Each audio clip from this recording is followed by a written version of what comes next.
Namaskar. Welcome to Shef Special, the latest vlog.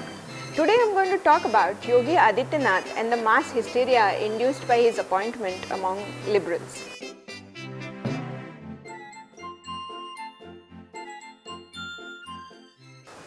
When Yogi Adityanath became the Chief Minister of Uttar Pradesh after a historic win by the BJP, winning more than 300 seats in the UP Assembly, it was like the so-called self-professed liberals in the media, they didn't know what to do. First there was disbelief, then there was denial, then there was anger. All 5 stages of grief were adhered to by the liberals. And finally there was this large-scale outrage. People started tweeting even before Yogi ji had taken control of the administration, saying that he is a fringe element who has become now mainstream, that BJP doesn't care about Sabka Saath Sabka Vikas, now they care only about the Vikas of the Hindus, so on and so forth. After that, once Yogi Adityanath took control of the administration, he started taking decisions with alacrity. And the decisions, some of the decisions were promised by the BJP in the election manifesto, like the closure of illegal butcher houses, slaughterhouses, and setting up anti-Romeo squads to stop girls in UP from being molested or from being troubled. If you see the reaction of these two measures taken by the UP government in the media, you will see that nothing else has been happening in the country except the closure of illegal butcher houses, slaughter houses in UP and the establishment of anti-Romeo squads. There were people like Prashant Bhushan who actually went on record comparing Lord Sri Krishna to a common street side Romeo. How pathetic is that? And if you talk about the closure of illegal slaughterhouses, first of all, it's the closure of illegal slaughterhouses. The slaughterhouses were not legal.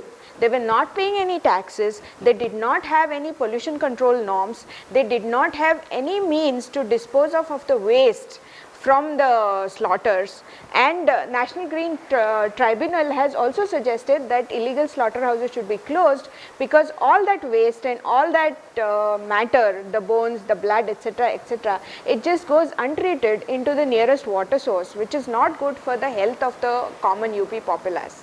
In fact, slaughterhouses are categorized as some of the most polluting industries that are there in this country. But nobody wants to talk about that. Instead, media wants to focus only on some outlet called Tunde Kebab, which had to be closed down for 3 hours in Lucknow, but everybody in the media seem to think it's some kind of national calamity. One hotel, one restaurant closed for 3 hours amounts to a national emergency, according to some of our liberals. But are these the only decisions taken by Yogi Adityanath? Of course not. In the first 15 days, the Yogi administration has been taking some really radical decisions. First of all, they agreed to a farm loan waiver for more than 36,000 crores for the farmers. They also made sure that sugarcane farmers have to be compensated within the next 15 days. The roads in UP are really bad. In fact, there are more potholes than roads in rural UP. Yogi administration has said that before 15th of June, all the roads need to be repaired in UP. That's revolutionary.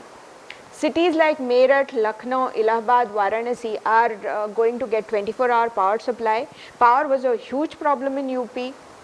Then bureaucracy is under a complete overhaul.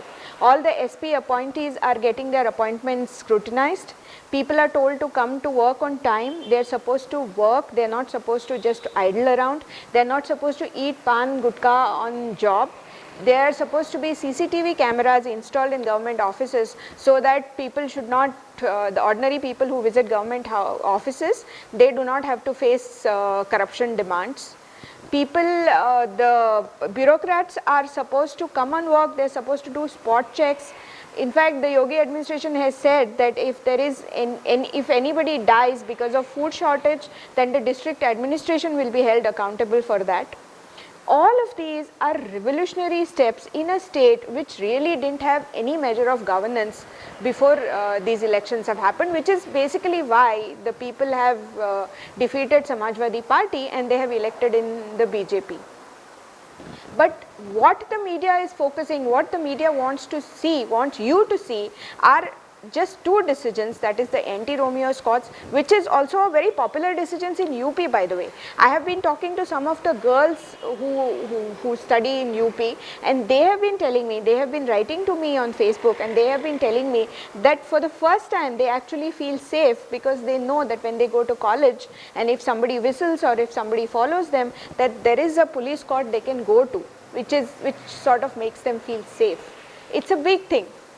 Similarly, the ministers in the UP government, in the Yogi Adityanath government, are not supposed to use red beacons, they are not supposed to use sirens, they are supposed to actually visit their constituencies and their departments and to make sure that the projects are basically undergoing the way they are supposed to undergo. All of these are measures that would ensure a better life for an ordinary citizen of UP. It does not matter who that citizen is, whether he is a Hindu or a Christian or a Muslim, it does not matter. These are all basic governance matters which the Yogi Adityanath government is basically taking pains to make sure that it happens in UP. But if you would read the English media particularly, you would get a completely different lopsided opinion of what is happening in UP. It is time that the people of India knew what was really happening on ground, and they should be able to judge for themselves what is the efficacy of the administration and what is the efficacy of the changes that have been brought about by Yogi Adityanath government. Thank you.